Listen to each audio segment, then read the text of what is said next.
Hey everyone, it's another rainy night outside, and so that gives me no choice but to do my favorite thing in the world, which is to play the piano, and especially tackle a piece that I've been wanting to learn for many years since I was in middle school, and that is Rachmaninoff's Second Piano Concerto for piano and orchestra.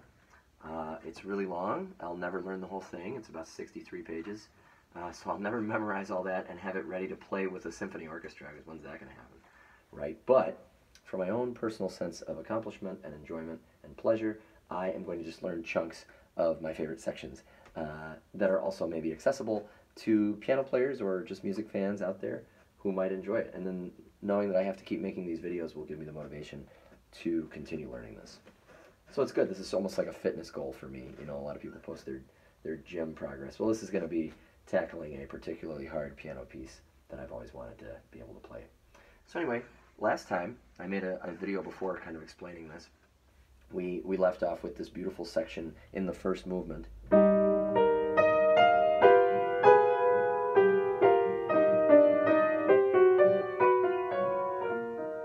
Right? And we played this whole bit.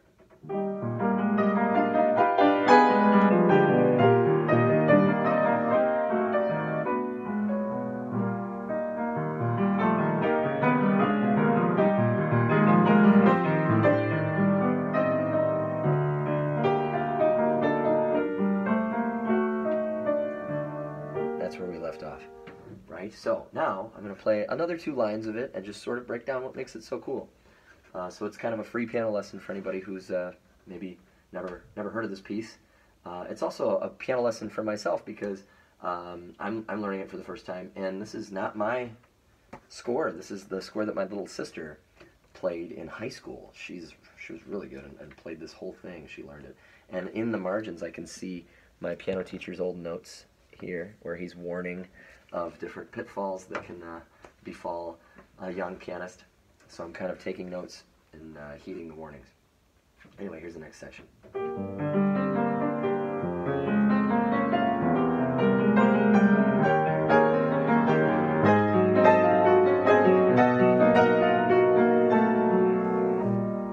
So you get an idea of what this kind of music is.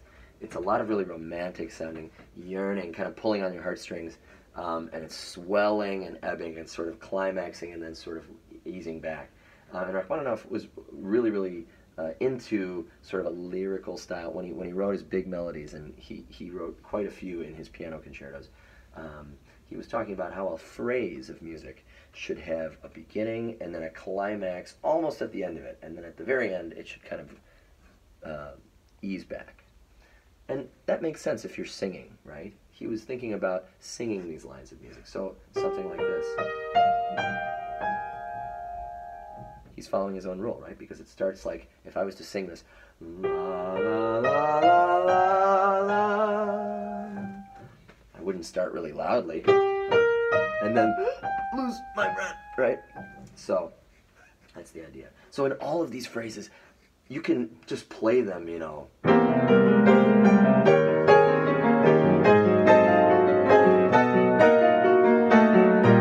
And you know, you get the idea of the notes, but that's not really music. So the way to make music, according to Rachmaninoff, was to imagine a line being sung and giving it sort of like the breath support that it needs to hit that top of the phrase, the climax of the phrase, which usually comes about 3/4 of the way through it.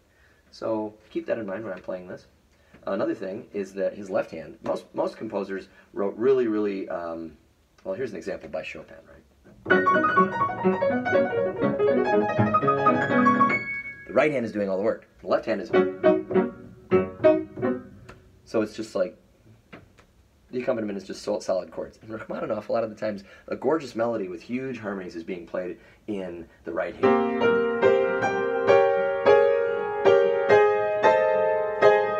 It adds a lot of drama, but the left hand is where it's really hard because it's doing all of the work. And Rachmaninoff had such huge hands that he could, instead of playing something like a Mozart left hand, it doesn't stay there. It goes all over the keyboard.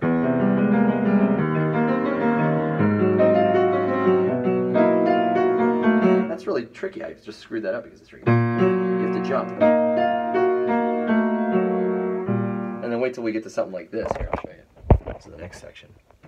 Here, this will help you appreciate how insanely gymnastic some of this is. This is a 4, 5, 4.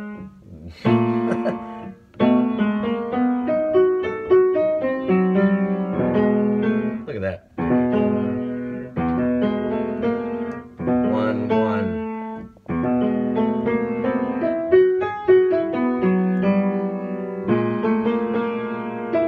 Shoot.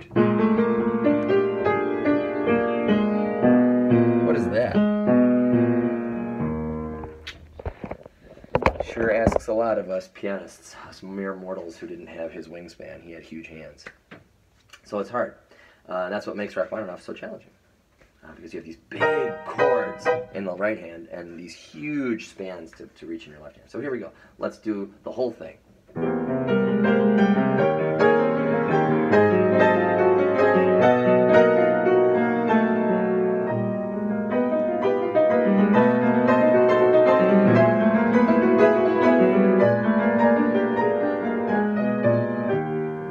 Isn't that great? And again, you can hear, this is a pretty basic melody, right? But he's changing the chords up. Remember, we're not in Beethoven's time anymore, so that the chords are not going to sound like that. Instead, they're this.